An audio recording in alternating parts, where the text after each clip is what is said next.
What is the upskis, everybody? Welcome back to another episode of the GXHockeyCast. We're on episode 72, Sergei Bobrovsky of My Little Hockey Show, where once a week I go through all of the major news and whatnots of the NHL, mostly focusing in on the Toronto Maple Leafs and the Calgary Flames, because those are my two favorite teams, but I'm going to be talking about all 32 of the NHL teams. So what do we have on tap today? Well, we got a Bobby Orr record has been broken. We got some very unfortunate news coming out of Calgary, Ottawa, the Canadian teams. We're going to be talking about some of the Canadian teams today for sure.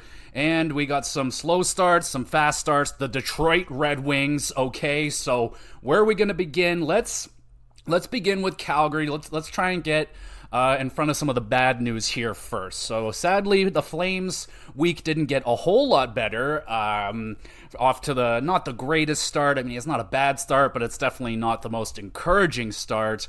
And now Calgary, I believe it's a defenseman, prospect, younger player. He's not on the team or anything, but he is facing sexual assault charges or rape charges. He has been removed from team activities. Now, I have not heard anything on top of that story other than that he has been he's facing the charges. Now, I don't know if he hasn't been charged. He's not, it's not official yet, but that is what I have heard, and that is extremely upsetting. That is not cool. Don't sexually assault people. You know, I feel like this is something we shouldn't have to tell people, but stop it. Not okay. And then, speaking of not okay, we have Rasmus Andersson, who just brained Patrik Laine last week at the end of the game. Really just brain dead, stupid situation that Rasmus Andersson did. I mean, clear contact to the head. Patrik Laine is now injured. So yeah, Rasmus Andersson was going to be facing the Piper, and it came as a 4-game suspension. So I admittedly didn't see a 4-game suspension incoming, but I'm not mad about it. I am not upset about that. I mean, it kind of ticks all the boxes. You got an injured player, late game, late hit, left his feet, right to the head. I mean, yes, okay, so it was a terrible hit. I think everybody agrees with that. Now, the Flames and the Player Association, I do believe, are going to try and appeal this suspension that never changes, really, and even when it does, Gary Bettman takes so long to make a decision, the suspension is already played out. So it's a pretty much guarantee, even if they fucking change their minds on it, he's probably going to miss the 4 games. He's going to miss the Heritage Classic, and that's good. I mean, I am for, we need longer suspensions, we need this and that and this, and this is a good start. So, I mean, 4 games, I don't think we would have seen a 4-game suspension last season. I mean, I don't believe Anderson has any history of suspensions or fines or anything like that. Now, in his defense, he was just, I'm not defending him. It's what his defense was, that it was a hockey play. He didn't want to have Patrik Laine score in the empty net, I believe it was. The Flames were losing. Tempers are flaring. So, yeah, but there is no excuse for what he did. It was just brain dead.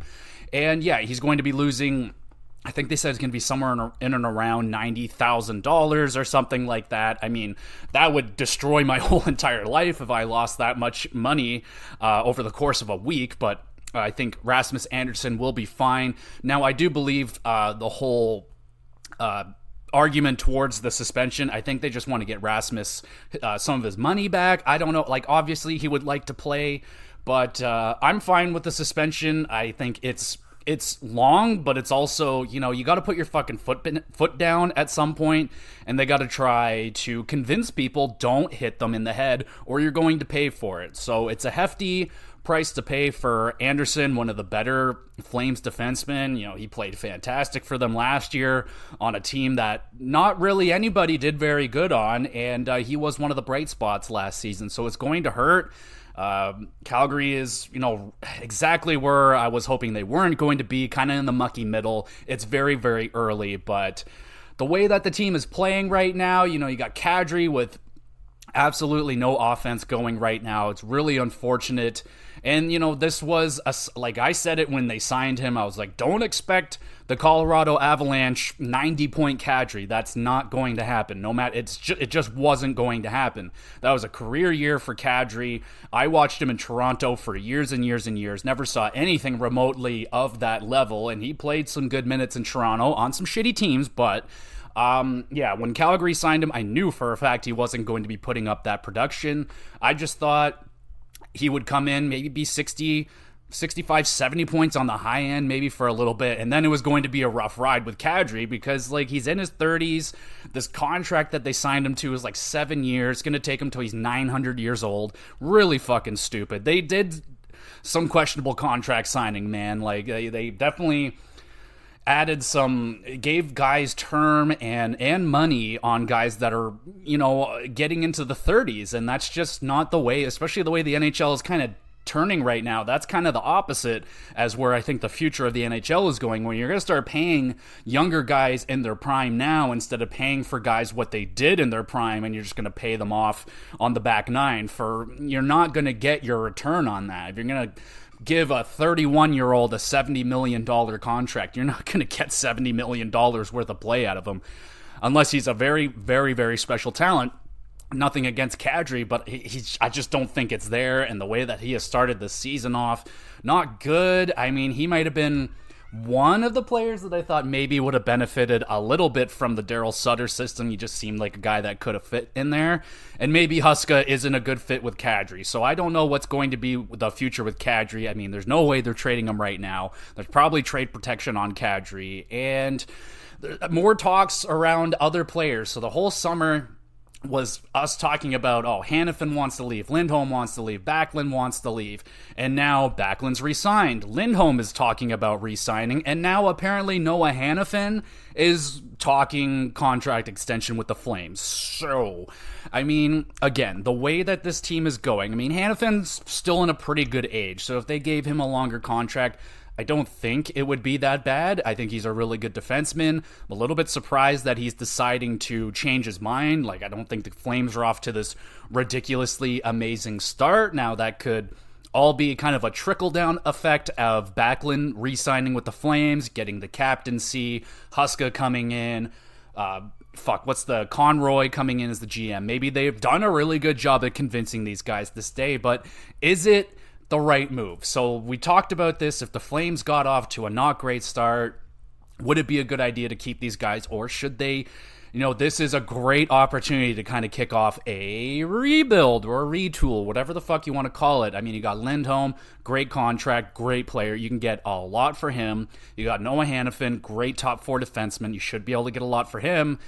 And there's other players too on the team that you could trade that have, Tanev is there. I know he's been in contract discussions as well. It sounds like everybody is at least going to talk, and we'll see where that goes, but curious to hear what the Flames fans out there think. Do you think it's going to be a good idea? Let's just say, all said and done, they get Lindholm locked in for a 7-year extension, and they get Noah Hanifin on a 7-year extension.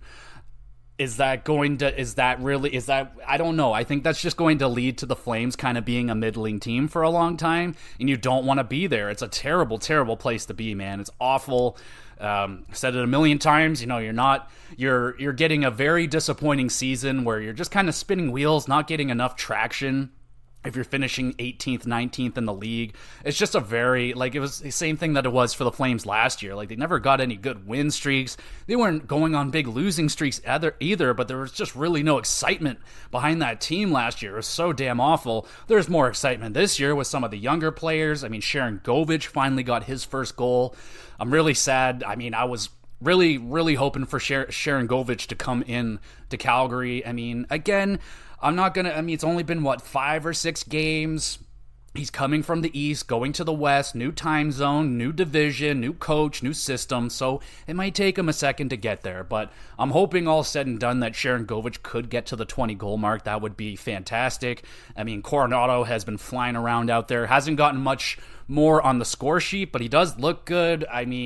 There's just not a lot of finish on Calgary right now. It's been a problem, and there's a similar problem that they had last year. They just don't really have a lot of bona fide snipers on the team, and the one that they did have, Toffoli, he's gone now. So, yeah, it might be a tough season for the Flames in terms of offense, unless Huberdeau and Kadri and all these guys start to step up. I mean, Lindholm has been off to a nice start, and Markstrom. I mean, damn, really good to see Markstrom has bounced back. It's just, it doesn't seem like the team is up to the same level at this moment. So not a great start for Calgary right here, and a lot of bad news coming out of Calgary. Yeah, not great. So we'll try and move on to something a little bit better. We got some returns here. So we have some guys going down, but we got some big returns. So I think this happened like the day that I recorded or something last week, and I kind of just missed it. But Josh Norris returned for the Ottawa Senators, and the Senators fans must be rejoicing in the streets at this moment. He returns and has a 2-goal performance for the Senators and a win. I do believe they won that game, but awesome. That is, I mean, you can't really write up a much better start for a guy that hasn't really played much hockey over the last season. And the Senators, I mean, the organization knows how important that guy was going to be. If they were going to make a playoff push this season, they're going to need him in the lineup. And he came back. He's off and going with a couple goals, so that's really good to see. Ottawa, not bad start, man. I know the goaltending's been a little, I mean, I was with that prediction of Korpisalo maybe coming into Ottawa and not giving them the goaltending that they're hoping for. I don't think he's going to be god-awful. I just don't think he's going to be god-tier and really be an elite goaltender. I think he's like kind of a fringe starter. But thankfully, the other goaltender they got there, Forsberg, I think his name is, he's been holding it down there for a little bit. So hopefully Korpisalo can get his shit together. I mean, Chychrun got a couple goals there in the other games. So the Sens are getting there. They're starting to roll a little bit. But Jesus, I gotta talk about the Detroit Red Wings right now. Like, holy fuck, I am so sorry, Alexander DeBrincat. Like, good Lord, I didn't think he'd be able to hit 40 goals, and this guy is going Super Saiyan. Like, he is the hottest player in the NHL right now. He's got the most goals, the most points, I believe, as well. He was the first star of the week. He had a hat trick the other game. Like, wow. I mean, wow, I'm literally flabbergasted at this moment with DeBrincat's performance and Detroit's performance as a whole as a team. They have been fantastic. James Reimer with a shutout, a huge shutout the other game. Their defense has been really, really solid. I am quite surprised. Like, Petrie has come in and been solid. The Wallman and Seider pairing is just fantastic for them. I mean, wow, I'm kind of blown away. I mean, their Sprong has fit in very, very well for the Detroit Red Wings. I mean, Seattle kind of looks stupid right now letting that guy go. Comfort's been a nice second-line center. Dylan Larkin, like, holy fuck, this guy is, like, trying to shut up the league right now. I mean, a lot of people would be talking about Larkin. It's like, is he an elite first-line center, or is he like a very, very awesome second-line center on a very competitive team? At this point, this guy's shutting everybody up and saying, fuck y'all, I'm a first-line center on a competitive team right now, and he's doing really well, man. And I did not think that DeBrincat just coming to a place that he wanted to play in that badly.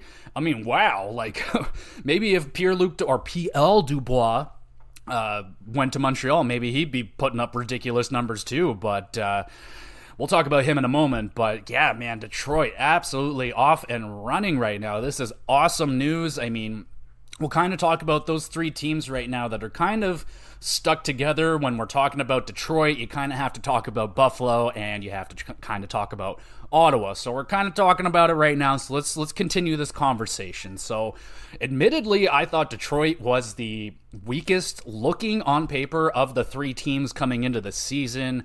They made some moves that I thought were pretty decent. Obviously, bringing in DeBrincat I thought was a good move, but I didn't think it was going to be this amazing for them so far. And, you know, he could slow down, but I mean, he's going to have to slow down the way that he's going right now. But Jesus, he is a really, really good fit right there for Detroit. Really been helping them out quite a lot.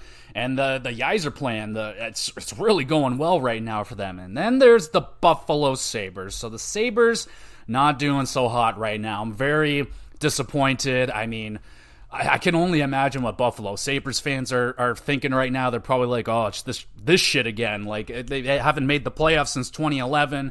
How many cold starts, hot starts, and it just doesn't matter. So, like, I wonder if... are you guys doing okay out there, Buffalo Sabres fans? I hope you're doing okay, because, geez, this is just really unfortunate. And the thing that sucks the most is that, like, it's the bigger guys that aren't producing, the ones that maybe we thought were a kind of a lock-in for good performances, good seasons. Tage Thompson, I think he scored the other day, but not the start. I think he's only got the 1 or maybe 2 goals so far in like 6 games. Not the start that you were looking for out of Tage Thompson.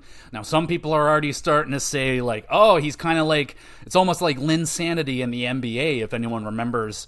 What was his name? Anyway, Linsanity, he went off, became like the best NBA player in the NBA for like 2 weeks. It was amazing. It was a lot of fun. And then it just disappeared. He lost it. And oh well, I mean, it happens. But our people are starting to say, is that what's going on with Tage Thompson? Is this guy turning into a pumpkin? Or like, what's the deal? I mean, I don't think you forget to score near 50 goals over the last 2 seasons overnight. So I don't think the talent has left Tage Thompson.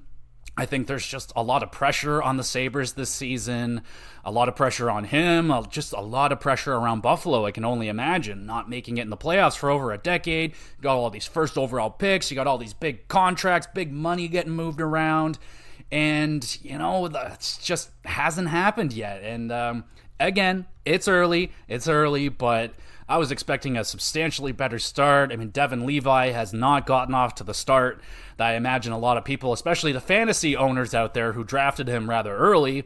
Now, I'm not going to say that I saw this coming, but, you know, it's hard to put so much faith in a goaltender that is so young. It is a very, very, very, very risky gamble. Apparently, he's dealing with a lower body injury and so on and so forth. And this is how fast the snowball can start rolling for a young goaltender in terms of confidence. You have a shitty start. You have a couple of bad games. Maybe you read an article or two that's not so bright about you, and then you get hurt, and then, oh, fuck, my confidence is gone. So I'm not saying that is exactly what has happened with Devin Levi, but we got to watch that, because confidence in goaltenders, that can disappear overnight, for sure. I mean, not the same way that goal scoring, but confidence in a goaltender that can evaporate in go away during a game. You know, he can have a good first period, and then, I don't know, he shits his pants in the intermission, and he's just lost all confidence in himself. He's like, oh, God, I'm falling apart, and then he lets in 8 goals, you know? So we're keep an eye out on Devin Levi. He's, like I said, he's dealing with something, so they have Comrie. Comrie played pretty decently. I was really rooting for him last season. Didn't go so well, but maybe Comrie can hold the ship above water while Devin Levi gets it together. Is Ukko-Pekka Luukkonen one of the best names in the NHL? Is he going to come up and do anything? I mean, not very encouraging numbers from last season. And yeah, this is kind of the teetering point for the whole entire Sabres season, was the goaltending. And yeah, it doesn't look like that experiment, that gamble, that risk is really paying off right now. I mean, and it's not just the goaltending either. I'm not putting it all on Devin Levi and the goaltending. It's kind of just a team sputtering out of the gate a little bit here. Now, is that pressure? Is that this? Is it that? I don't know. I'm not watching every Buffalo game, but I mean, Dahlin's off to another good start. That's nice to see. I've heard that. Jeff Skinner scored a couple goals there, so maybe this is the beginning of them getting going, but I have to say, I did not see this coming out of these 3 teams, to have Detroit going off on such a great start, and kind of Ottawa in the middle. That's a little bit more predictable. That's kind of where I had them pegged a little bit there. And then Buffalo, man, I was like, damn, this is really interesting. So we'll see if that is going to be the story. I mean, all 3 of them can miss. All 3 of them can make it. It is still that early that shit can go wrong. I mean, DeBrincat can break his leg tomorrow, God forbid, but that's the way the NHL goes. So you're one major injury away from your season going boop. But we'll see what goes on with the Buffalo Sabres. So I know people are getting a little bit antsy. You got to get Tuch going. You got to get that offense going for sure. I really believe in Tuch. I mean, a lot of people are saying that he overperformed last season, and I mean, maybe he did, but I still believe that he is kind of the heart and soul of that team. He's from Buffalo. He made it very known during a time that no one wanted to go to Buffalo, that he absolutely wanted to go to Buffalo. Loved it. So we'll keep an eye on the Cold Sabres and see if they can get going. And speaking of cold, what the fuck is going on in Edmonton right now? What the fuck is going on with Edmonton? So now my theory is that they're cursed because for the last 2 years in my fantasy league, I have gotten the first overall pick and drafted McDavid. Now that did not go down this season. I did not get McDavid at 13. I mean, obviously. And now he's hurt. He's listed as week to week. There's a whole bunch of controversy and discussion around that, reading lips and whatever and all that. Regardless, I mean, that's got to be one of the bigger losses that you can have in the NHL for the Oilers to lose McDavid. Now, they're not dead in the water. They got Draisaitl, they got Nuge, they got Hyman, and then there's Evander Kane. So, Evander Kane, ladies and gentlemen, is a little upset with the Edmonton Oilers and his lack of ice time. Now, that's going to fix itself right away because McDavid is out, so he's going to have to step up. And he's been shit to start this season. I think he's got 1 assist or something in 5 games. Not a great start, man. Not the start at all. There's a couple times there he looked like he was going to score 1,000 goals with the Oilers, and now he's got no points. He did get into a fight, and then he had the interview after the game saying, oh, I didn't have a whole lot of ice time. Now, I don't think he was, complaining about it. I think he was just answering the question, what was going on in the game? Well, I wasn't playing very much, so I got into a fight, trying to do something since he can't put any goals into the net right now. So there's a lot going on with Edmonton. Now, I know a lot of people like to focus in on the goaltending, and yeah, the goaltending has not been very good. But that's not the only thing that's been sucking ass in Edmonton right now. I mean, their defense, bro. Whoa, my God. Evan Bouchard is lost out there. Darnell Nurse, what the fuck, man? Now, this guy keeps breaking my heart. I love picking Darnell Nurse in fantasy. I just think he's a great fantasy asset. He could generally hit a lot of categories, hits, shots, penalties, all that stuff. Stop putting up points a little bit, but apparently he can't play defense either. I don't know. Their defense is bad, man. It is so bad. Do they still have Cody Ceci on there? Oh my goodness. And Ekholm, he's not getting off to the start that you want. He might still be dealing with something. I mean, he may have came back early from that injury because Edmonton's kind of sputtering and spinning, tail spinning almost. I'm not going to say they're in full panic just now, but it's fucking close, man. It is. If I was an Edmonton Oiler fan, I would be very upset right now with the way that this team has started. I mean, Draisaitl's doing pretty good. Hyman's starting to get it going now. Nuge just put up a couple of points, but, the problem with Edmonton, and it has been a problem for some time now, is that bottom 6 is doing next to nothing, man. Absolutely no goal support from those guys. It's literally all the offense is put onto that top 6. Bottom 6 can barely get anything going, man. They have to get something freaking going. I can't believe it. The lack of energy that bottom 6 brings to this team. You guys should be going through a fucking wall for McDavid and Draisaitl and those guys dragging you guys along with them. Jesus. So I don't know what's going to happen with Edmonton. I mean, is it going to come down to Jay Woodcroft getting fired? That'd be bad because if you look at his track record and his record since becoming the Edmonton Oilers head coach, he's been fantastic. Now, is that a thing of how good of a coach he is, or is it just because he's got Leon Draisaitl and McDavid on his team? Is that the situation? I mean, if they brought in another coach, who's out there? There's not a lot of great names out there. If there were some good names out there, they'd probably be hired by now, but I don't know, man. Maybe if they wait and fucking Sullivan gets fired from Pittsburgh, maybe they can fucking switch coaches or something, and maybe there's something there, but I don't know, man. People seem to like Woodcroft. I don't know, man. It's just that team can't defend for shit. They can't stop a puck. They can't get any depth scoring outside of their fucking top 6, and it's not getting much better. Connor Brown, I'm not going to put a lot on him. He hasn't played hockey in a year, but he hasn't really been off to the start that people have been hoping for. And like I said, I wasn't really expecting him to, but I could still give him a few weeks, get his legs under him a little bit, and hope that he can get something on the board here going. But Jesus, it has been really, really rough for Edmonton. What's the solution going to be? I really don't know, because they really didn't change all that much in the offseason. And so I'm curious if there's Edmonton fans listening out there. What do you think is going to happen with this team? Are we hitting the panic button already, or should we just all relax, let let it work itself out. Let McDavid come back. Let Draisaitl take over the team a little bit, because statistically, he's very similar to Malkin in that way. When Crosby goes down, Malkin takes over. He goes Super Saiyan. He goes, I am score, and he scores 1,000,000 points. Draisaitl's done the same thing.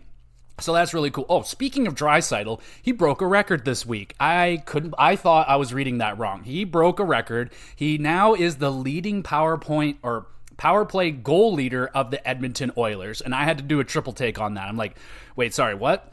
Like the team that had Gretzky, that had Coffey, that had fucking Messier, that had Curry, that had all these guys, and Leon Draisaitl's excuse me? And yeah, he's actually leading the Edmonton Oilers in franchise history in power play goals scored. And he's still so young. He's still got so many more years. So that's absolutely insane. And not only is it insane, it's not the only one that's kind of been broken this week, and I guess we'll move off of Edmonton right now. But again, let me know, what do you think Edmonton needs to do? They just need to ride out this shitty, sputtering start, or is there a trade out there? I mean, some people have been talking trading Darnell Nurse to a team that can take him, because apparently he is so bad that that's a contract you're not getting out of. He's making $9 million, and at the way that they're talking about him, I don't know if he should be making over 2.5. Like, I'm gonna have to watch and see how bad Darnell Nurse really is. But I mean, what can they really do? They're so tight to the freaking cap. 60% of the teams in the league are cap strapped, got no money, and why the fuck would Anaheim just take on Darnell Nurse? I mean, they would have to give up so much. And what assets do Edmonton have? They don't really have many prospects left. There's not going to be many picks, and those aren't going to hold a whole lot of value, because this is supposed to be a contending Stanley Cup team, right? So I don't know if that's a trade that is out there. I don't know. They might just have to live with Darnell Nurse or find a way to deploy him properly, because a lot of the talk around Darnell Nurse is, here I go with more Edmonton talk, but he plays too damn much.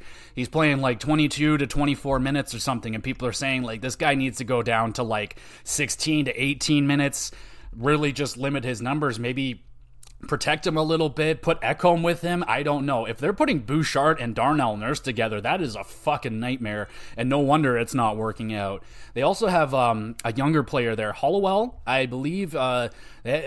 Now, I'm just getting this from what I heard on Chicklets. He hasn't been getting enough ice time out there, and he's one of the younger players. There's something like no young guys have been breaking through on the Edmonton Oilers for years. Like Yamamoto didn't get there.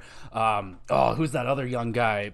Puljujarvi, he's gone. Like, there's something going on with Edmonton, and like the younger guys just aren't breaking through, and like a lot of these guys looked like quite good talents. Like, you got Jesse Puljujarvi, who's like out of the league now because like Edmonton just couldn't get him going, and he was just so miserable playing there. So I don't know, man. There's definitely a little bit of a funk right now going around in Edmonton, but at least Draisaitl broke a record. Speaking of records, let's go talk about this Bobby Orr thing. This fucking Cale Makar guy, man.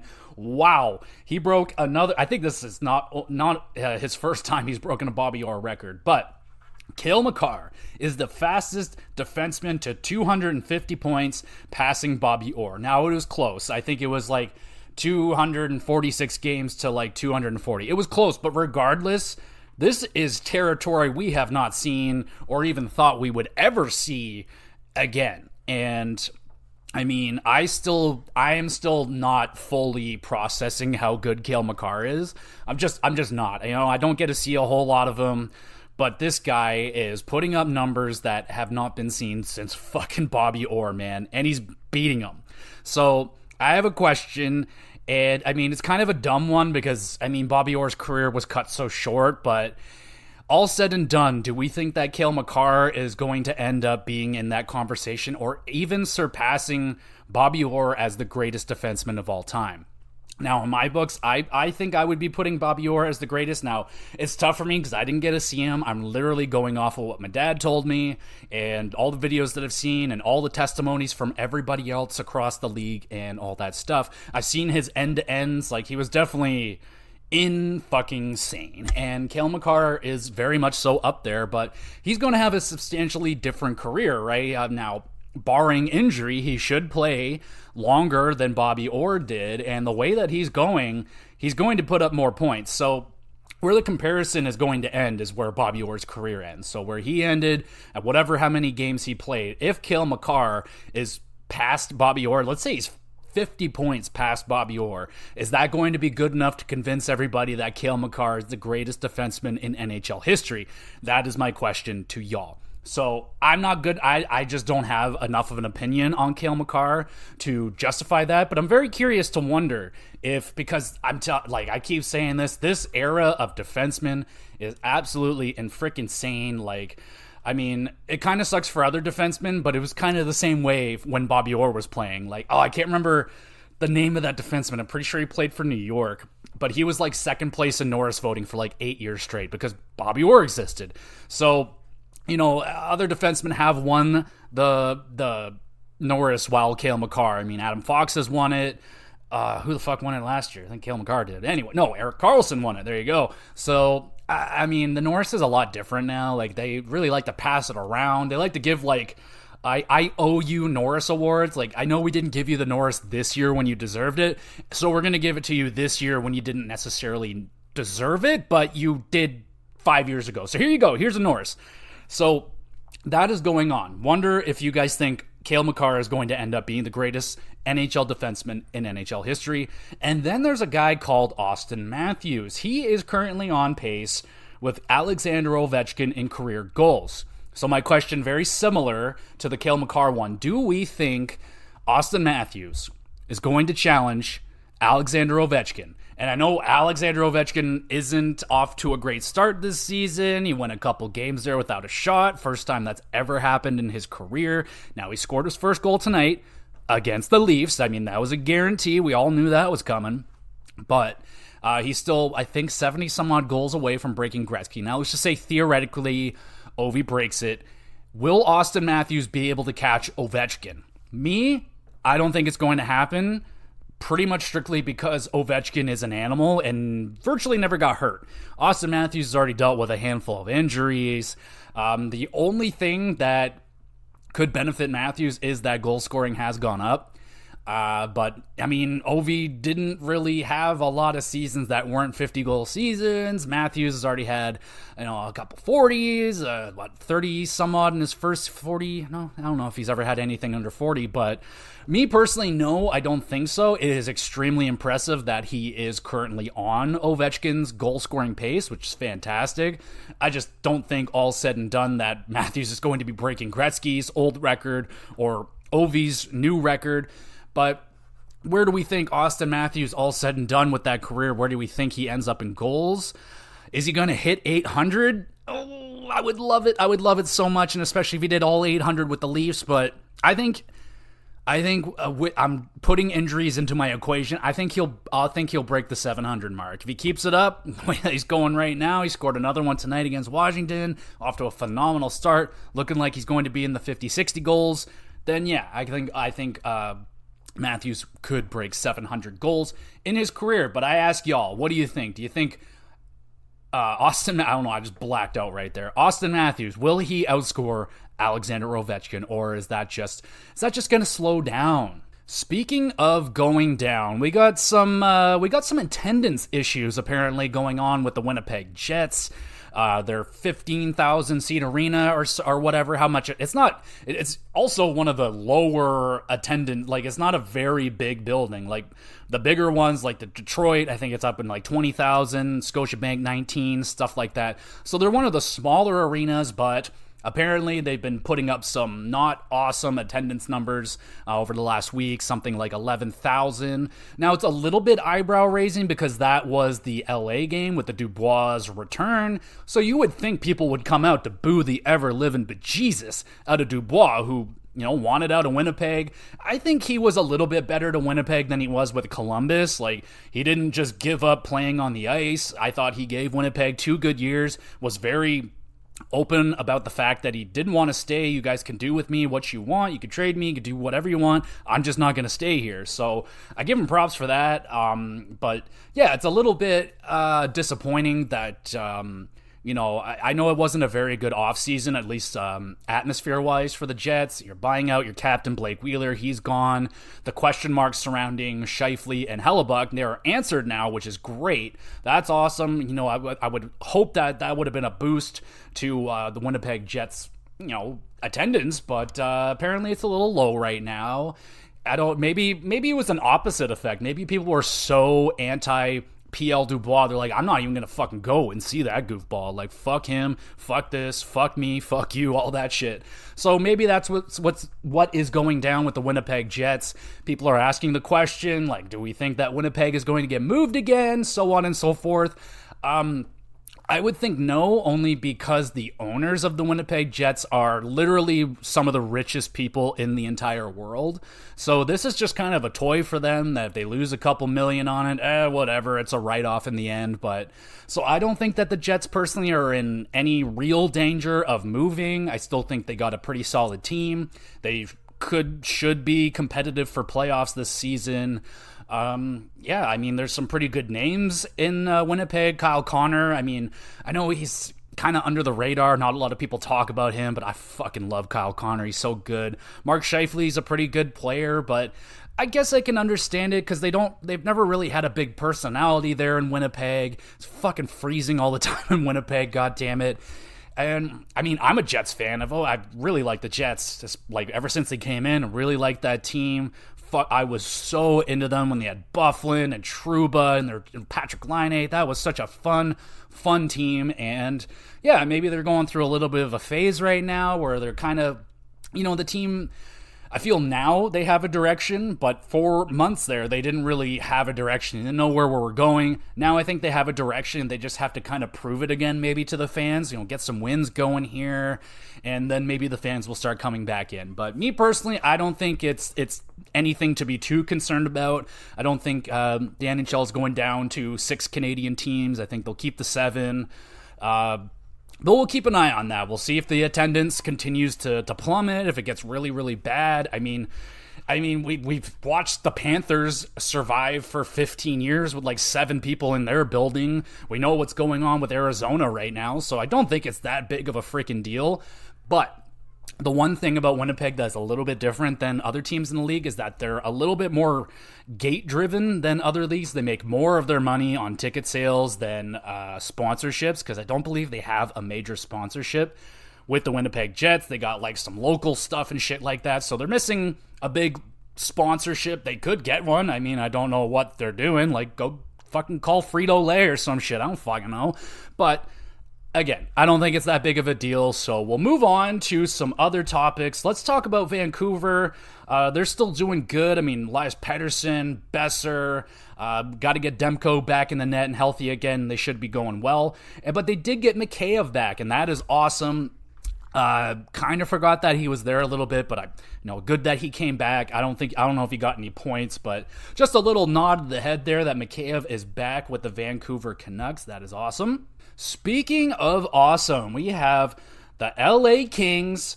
Anze Kopitar is now the all-time Kings leader in games played, and I feel like I'm a little surprised it took this long, but yeah, I think Kopitar is going to lead in damn near everything by the time his career is done. He should be leading in points, assists, goals, I would imagine. There might be, maybe not goals, but regardless, Anze Kopitar is the LA Kings, man. Like, he's been there for so long. He's been the top goal scorer, the top point getter for them for like a decade straight.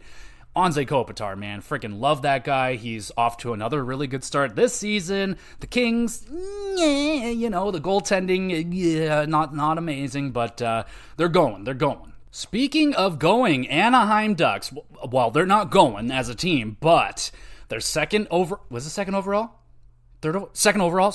pick, Leo Carlsson, has made his NHL debut for the Ducks, and he scores in his first game. He's been playing pretty well from what I'm hearing. He's playing like 20 minutes or something, so that is fantastic. Is he going to stay up for the entire year? Would it be good for him? Honestly, I don't think it's really going to be all that great for him. The Ducks are going to be absolute dog shit this year. I mean, is it going? Is it? I don't like them. I don't know. I think they should probably have them do the 10 games or whatever, then send them back and let them just fucking dominate wherever they have to send them down to.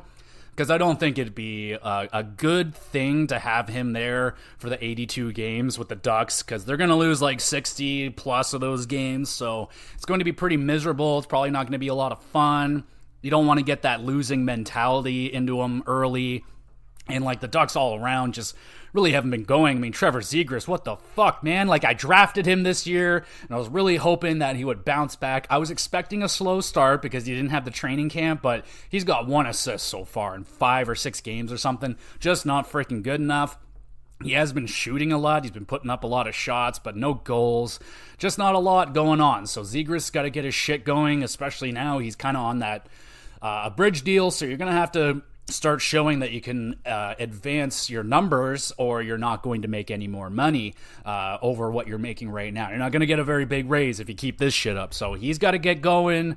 I mean, there's not really many other guys on that team that you're really too worried about. I mean, Terry's been going all right. There's just not a lot of great vibes around the Anaheim Ducks. But at least Karlsson, he's there. He's shown up. He's apparently still growing, like he's getting bigger in terms of height, and he's going to get bigger in terms of size as well.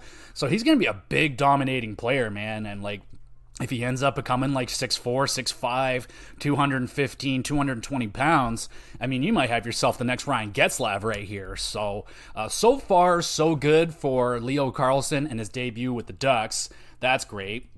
Speaking of great, well, these aren't great things at all now, are they? Do I have any more good news? I don't think I have any more good news. So speaking of not good news, Seattle Kraken, we already know that they're off to a fucking terrible start, and it's only going to get worse because Burakovsky is out 6 to 8 weeks. And, that's really, really unfortunate because the damn Seattle Kraken can't score a goal right now, and Burakovsky would have been one of their better point producers, so he's down for about 2 months. So that's going to be not good for the Kraken. Does not look like they are last year's Seattle Kraken. It looks like last year a lot of things went good for them. And this year, not so much. They really have reverted back to Seattle year 1, and that's not good. So hopefully they can get something going together. Like I said, I mean, looking kind of silly that they let Sprawn go. They really had that guy going at a very, very efficient rate. Tolvanen hasn't gotten it going the way that he did last year when they picked him up off of waivers. So yeah, things around the Kraken right now are not very good. Speaking of not very good, we got some Chicago news. Taylor Hall is week to week again. So he was out, came back in. Everyone was like, what? I thought you were out like for weeks. And he's like, no, I'm back now. And now he's apparently re-aggravated his shoulder injury, and he's week to week again. So that was just dumb then, I guess, to have him play in that, I believe it was the Toronto game that he went back into. And yeah, now he's out again. So there's your second best player on the team, the only guy that can really help out Bedard out there, and he's gone. So it's going to get even harder now for Bedard. And some people are being like, oh, he's only got 4 points in 6 games. He's a bust. Shut the fuck up. No, he's not. It's, you try being Connor Bedard on the Chicago Blackhawks right now. He's literally the only thing that they got going for them. And the next guy up is Corey Perry and Nick Foligno. Like, what the fuck? So, yeah, it's going to be tough for Connor Bedard to find those points, but he is talented enough. I know he's going to find those points. He's going to get some nice goals, and it's going to be a lot of fun to watch him. But sadly, he will not be playing with his line mate Taylor Hall for a little bit. And speaking of, well, we got more sad news. I don't know what I'm speaking of, but this isn't official or anything like that. Just kind of speculation, because Marc-Andre Fleury was in Montreal playing in Montreal. And he got a big old standing ovation from the Montreal crowd, a fellow en français, francophone. But now that just leads me to think that maybe this is going to be the last season of Marc-Andre Fleury. He's like 39 years old now. He's literally got nothing to prove. He's got 3 Stanley Cups. I think the only thing that he doesn't have is a Vezina, which kind of sucks, but one of the best goalies of all time. I mean, one of the most popular players of all time, I would say, as well. And do we think that this is going to be the last season? I mean, it's probably safe to say that a very good chance that yes, it is. I don't think that his play has really fallen off. It's just he's bounced around a couple of teams there. It's like, how much more can Marc-Andre Fleury do in the NHL? He's done damn near everything. So if he wants to call it a career, I mean, I'm all for it. He's going to be one of my favorite goaltenders of all time, maybe even one of my favorite players. I love Marc-Andre Fleury.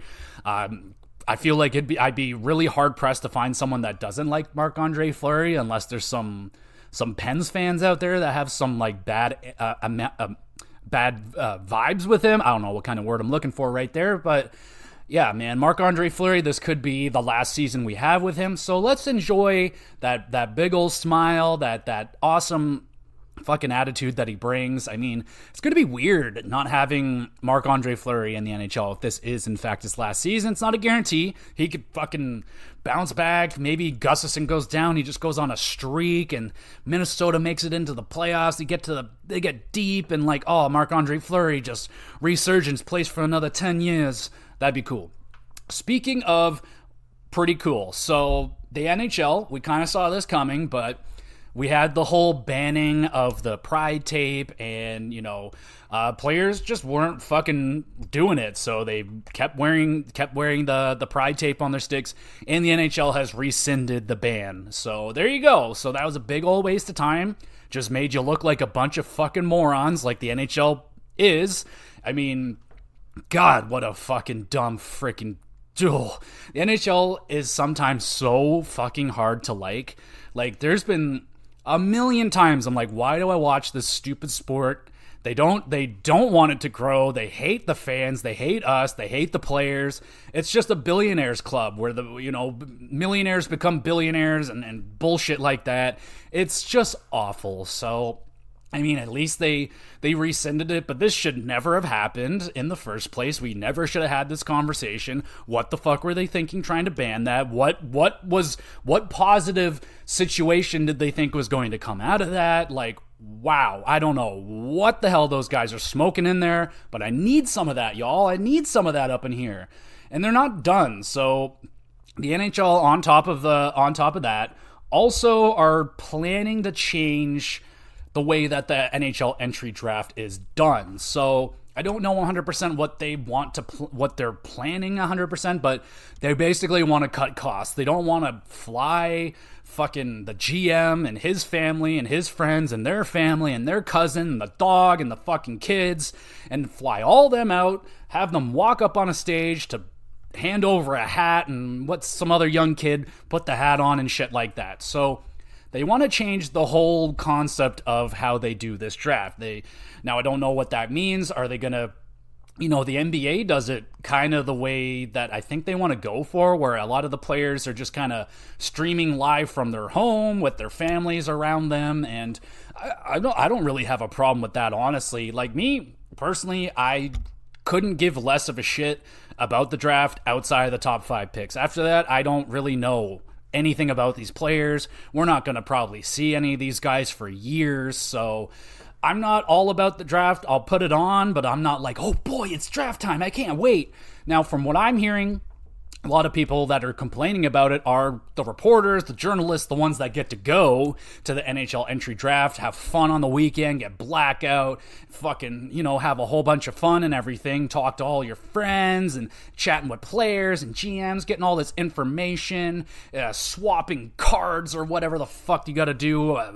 What do you call that? Connecting or whatever the fuck. I don't know. Regardless, it's been a kind of a melting pot of GMs getting together, talking, being dumb, stuff like that, talking about dumb shit. So those are the people so far that I'm hearing are the only ones that sound disappointed, and they've admitted it's a very selfish reason why they don't like the idea of the change, because they like going out, having a good time, and hanging out with all the hockey players and shit like that. I understand that. That's fine. But I mean, I don't really care about them saving money or anything. Like, good for you. That's millionaires becoming billionaires. They got to do that kind of shit. But if they can make the product a little bit better, because admittedly, it's really a lot of fat in the draft. You get, first overall pick, Connor Bedard. All right, shake your family's hand, hug everybody, take 50 minutes to walk down here, and then we got 17 random children of all the GMs up there. And yes, it is a phenomenal moment in that person's life. Like, what a moment for them. You get brought out onto the stage, flown out to wherever, getting wined and dined, probably interviewed about this and that all weekend. Very, very, very much so overstimulating the young man. And yeah, so like, it's a really good moment for them and something they'll never ever forget. But like, I mean, it's not going to be as awesome if you just kind of have to spend the day at home, but your family's going to be with you and you get to have a celebration there. You don't have to go through 8,000 interviews probably answering the same fucking 3 questions because journalists are so freaking creative. But yeah, I'm wondering, what do you guys think about if they change the draft? Like, I'm not all about the draft. Like, it's cool, it's exciting to see who gets picked and to see if there's any big major trades, but all of that can still go down. It's not like they're gonna just get rid of the draft and not have anything go down. They're still gonna have something. It's just that they're not gonna fly out all these unnecessary people. So it kind of makes sense, hey, with climate control, maybe they can push that. It's like, oh, there won't be as many flights because it's like, but it really, I know people have been talking about it. I don't think it's all that big of a deal, but we will see where that goes and what the NHL decides they're going to do with their draft.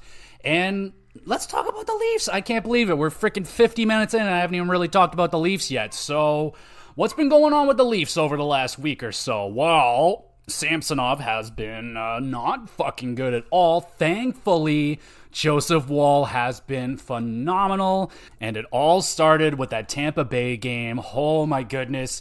Oh, that game was going so not good. Samsonov letting in, I think 3 goals on 4 shots or something. Just looked awful. And Kucherov, oh my god. I was just talking about how Kucherov haunts me, and he's so good and frustrating to watch, and then he goes off, has 3 points in like 7 minutes, and putting ridiculous passes. Oh my god, he scored that goal so effortlessly on the power play, and Samsonov's out of there. In comes Joseph Woll, where he proceeds to stop all 30 shots and helps the Toronto Maple Leafs come back and win that game. So, fuck yeah. So now we're asking the question, is Joseph Woll the starter of the Toronto Maple Leafs? As of right now, yes, he is. He is absolutely, but that can change next week. I don't know why people are so infatuated with who's the starting goaltender. It's like, well, today it is Joseph Woll. But if Joseph Woll gets lit the fuck up tomorrow and lets in 8 goals, then it is going to be Samsonov as the starter again. So that's the way that this is going. This is the way that I was expecting the goaltending to go down this season. One guy is hot, you better play him. If one guy's not hot, then he doesn't fucking play. And don't force it, because yeah, I feel like they're trying to force it a little bit with Samsonov, and it's just not working. And now I'm really, really happy that they didn't lock him in for a long-term contract, or they didn't give him a whole lot of money, because I know a lot of people were sold on Samsonov last year. I was not. I was like, he's not the goaltender that, like, I don't want to lock him in for a long time and a lot of money, because this is not the type of goaltender that's going to be the same goalie for 5 years, if that makes any sense, because he just doesn't play in a way that, he can just get back to basics. He's a very sporadic goaltender, and I feel like he has to kind of get lucky a little bit. And if you're just not getting lucky, and he made a lot of saves that he wasn't supposed to last year, and he's just not getting those saves this year, that's not the kind of goalie you want to put your chips into. You want to put your chips into a guy that's calm, collected, sturdy, and confident, and he is, I want to say basic bitch, but like kind of basic. He's simple. He's on his fundamentals, and that's what I see more out of Joseph Woll. Now, I'm not sold on him right yet. Don't lock him up for 8 years or anything, but I like the way that he plays so much more than Samsonov. Samsonov scares the fuck out of me all the time. He's just so sporadic in his movements. He just kind of projects bad energy, if that makes sense. Like, you just doesn't seem like the team plays as good in front of him. So, I don't think that they hate him or anything. It just hasn't been there. And then Woll played fantastically against Washington tonight. I mean, wow, he stopped like 37 to 38, was spectacular. I mean, this is where it begins. So a lot of people are predicting that Joseph Woll would be the starter by the end of the year. I mean, yeah, it's looking really good. So this is great news.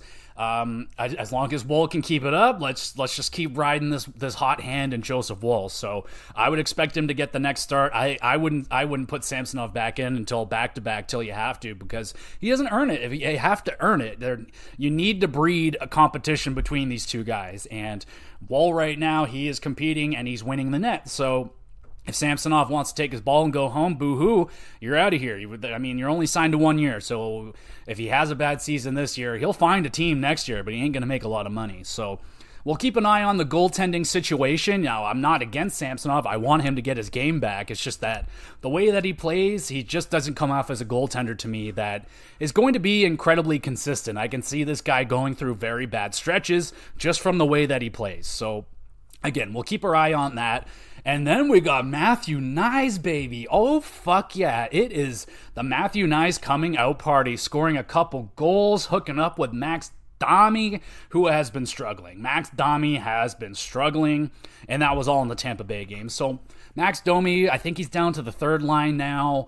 And, his play hasn't been fantastic. Neither has Bertuzzi's. He's got 1 goal in his first 6 games or whatever. Are they going to move something? Now, a lot of people are talking about putting Matthew Knies up to the top line. I think that's the answer too, honestly. He's really fucking good. We saw what he was like already on that top line in the playoffs. He looked very, very good. So I could see Matthew Knies maybe moving up to the first line here at some point. Keefe has already got the line blender out where you just got guys all over the place. That's kind of how it is in Toronto. The only guys that are generally connected are Matthews and Marner. Generally, they do get split up, though, at times. But, Bertuzzi hasn't been off to a great start.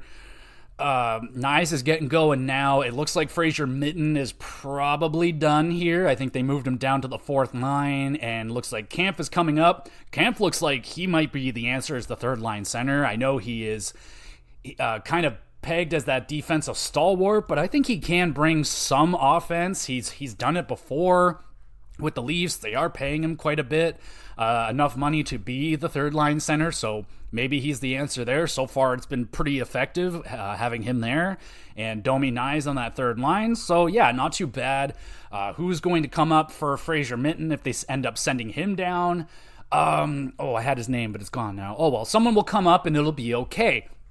Now, when it comes to the defense and, Ryan Reeves as well, I think we already talked about Ryan Reeves a little bit last week, but I think people need to relax a little bit on him.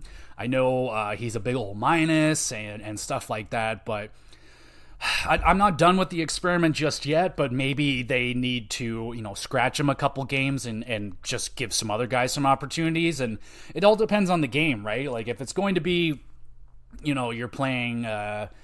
I don't know what team fucking doesn't hit a lot, but on a team that's just, let's say they're playing Buffalo or something, the team that's not generally been a very physical team the last couple of years. Do you really need Revo in there? I don't know.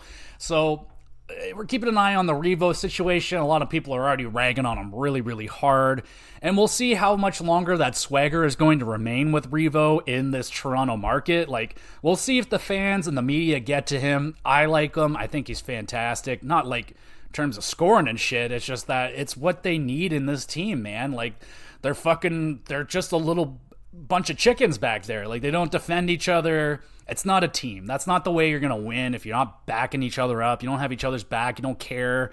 Stuff like that. Revo is here to fix that. And it's not like he's locked in for $4 million per season. If they have to send him down and bury him, they can do it. If they want to buy him out, they can do it. So I like Revo being here on the team. The defense is still really not good, man. Not to say it's bad, but I'm still seeing all the same bullshit from this team that we've been seeing for years. They're weak in front of the net. They can't defend very well in their own zone. It's just bad, brainless turnovers. Like, not tough in front of the big thing is just not tough in front of your own net. Like, they still can't defend the front of that net for shit. Whenever they're on a penalty kill, they literally just leave the guy alone in front of the net all by himself. It's just like, I don't get it. I really don't get it.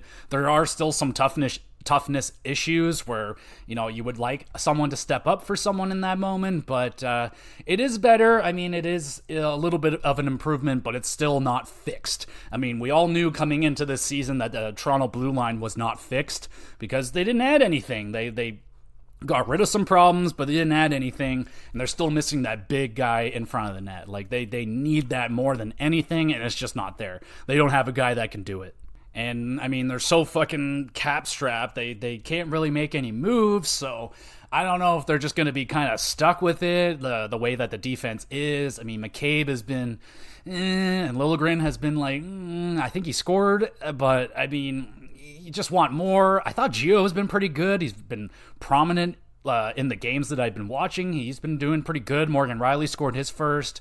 So you want the defense to defense, but like you just look at them, it's just not that good of a D-core. Like, it's good for Toronto's sake. I mean, they just haven't had very many good D-cores, but there's still pieces missing from that D-core. You need some fucking size. Need some size big time. Like, if you can get a Revo on defense, get a guy like that. I don't know who it is, but fucking find someone that can just scare the hell out of people to get the hell out of that net. Like, get the hell out of there.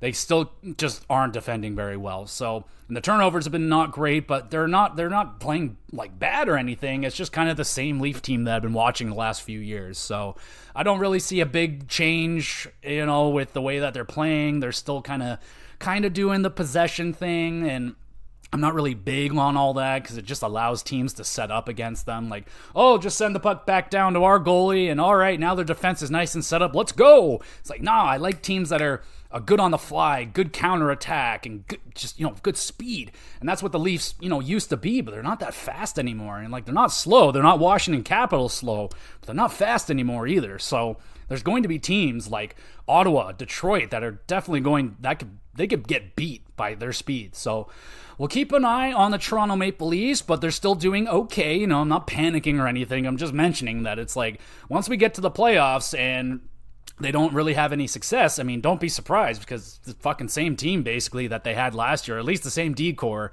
and it's not gonna win you a cup. So, I mean, it might win us a President's Trophy, but honestly, the way that Boston's playing right now, they fucking won't lose. Oh, I hate Boston so much. God damn it. Anyway.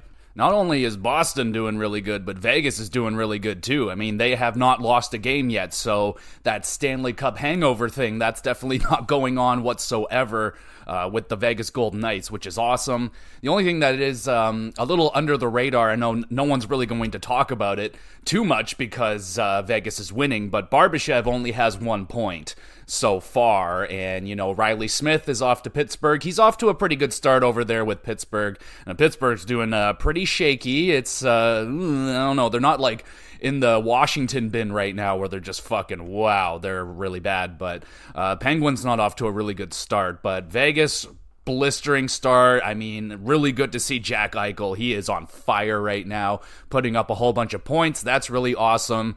And Colorado has broken an NHL record. They are currently on a 15-game road winning streak, whatever. And that is beating the Buffalo Sabres back when they were good in 2006. They went on a 14-game road winning streak. So that's extremely impressive. Very difficult to win on the road. There's a lot of teams, like Boston, where it's very difficult to get a win. Now, I don't know if they beat Boston in that streak or anything, but regardless, winning on the road tends to be harder, and with the travel and all that stuff, generally maybe a time zone change, but really good for the Colorado Avalanche. They're off to a fantastic start as well. It looks like the two powerhouses in the West, Vegas and Colorado, it's going to be very fun to see these teams going at it throughout the season. I heard they had I think they played in the preseason and they damn near killed each other, so that was pretty key. So maybe that'd be a money matchup to see in the playoffs if that's a long ways away, but oh man, I would love to see Colorado Golden Knights in the playoffs. That would be a bloodbath. It'd be a lot of fun. But yeah, really good for Colorado. I mean, I'm now recording in a different day, so the Flames played New York last night. They did not win and just kind of again, what I talked about earlier in the podcast with the Flames, like Kadri not looking really good. The team doesn't look very in sync. I mean, the only thing that's been decent is the goaltending, so I don't know. Like, it's one thing or the other. Like, last year, the team was doing okay. It's just they couldn't get a save to save their lives, and now they're getting some saves, but they can't score. So, yeah, those woes continue with Calgary, and, so that's really disappointing, but I think that is everything we will be talking about today. Oh, I should mention, I believe it's Rick Bowness. His wife had a seizure this week, and he is off, he's away from the team, handling that situation. So, best wishes right there for Bowness. Yeah, it's a really unfortunate situation right there. So hopefully everything is okay and he can come back and the Dallas Stars can continue onwards. I'm thinking maybe next week I can go a little bit more in depth with some of the players that are off to cold starts, and we'll take a more in-depth look at some of the players and how they're doing on new teams like Erik Karlsson and Bertuzzi. We talked about that a little bit already, but we'll take a bigger look into that and see how the new players on new teams are doing, or maybe not doing so well. So we'll be doing some of that next week, but let me know how you're enjoying the NHL season so far. Are you concerned about the Leafs? I mean, I've been watching them for a long time, and I'm still seeing a lot of the familiar major flaws in this team. It's really early. The best thing I could say right now is that Auston Matthews is on his way to having maybe the best season he's ever had all around. Like, his all-around game is really, really crisp right now. Putting him on the penalty kill has been really, really effective. So that's nice. I know a lot of people are a little bit nervous about wearing down Matthews with too much ice time. We'll keep an eye on that, on the ice time and stuff. I mean, Leon Draisaitl and McDavid have been doing it. We have to remember these are young men in their prime, 24 to 26 years old. I mean, yeah, you don't want to be pushing them 25, 27 minutes for 82 games, but I think Matthews right now is really just found it. Maybe I should have shut up about the NHL's top 10, and maybe he deserves to be, I think, number 5 where he was on that list. Oh God, now that I mentioned it, I'll just mention this ESPN, their top 100 list, and they forgot to put Malkin on it. That's been a big ol' hoopla. So it really does seem like they straight up forgot Malkin, but they also had these really strange parameters for that list. Like, it's not taking into consideration anything that they've done prior. It's just like, who is the best players right now today? But they still forgot Malkin. They had a mentions list, like, oh, here's some guys, honorable mentions. He wasn't even mentioned in there. So Malkin right now, he is tearing it up. He's doing really good, not playing like the 37-year-old man that he is. So I don't know, disrespect to Malkin for sure. It's not the first time that that's happened in his career. So, shove it up there, Hoop Malkin, and just tear it up this season. And yeah, maybe he'll crack their list next year. But we'll try and cut off the ramblings now. But again, with the Leafs, what are you seeing? I'm still seeing some problems there. Flames, what are you seeing there? I'm seeing some fucking problems there too. So let me know what problems you're seeing in your favorite team, or what, Detroit fans, if you're listening, fucking go crazy about the team right now, because, I mean, y'all kind of deserve it. Maybe getting a little bit of disrespect over the summer. A lot of people not necessarily believing in you, myself included, and you're shoving it up our hoops. So there we go. Thank you, everybody, so much again for listening. If you want to watch these, they get uploaded to YouTube on the Gamer GX videos YouTube channel. The link is down below. I also have a Twitter page. You can look that up, and there will be announcements and all that great stuff. If you want to send in any questions, comments, or concerns, you may do that. Send them in on Twitter, comments on YouTube. There is an email address as well. Send in questions. I'll answer them live on the podcast if you'd like me to, or we can just have a private conversation and nerd out about stuff. That would be absolutely awesome and encouraged. So again, thank you so much for listening. We'll be back again soon with some more GX Plus Cast.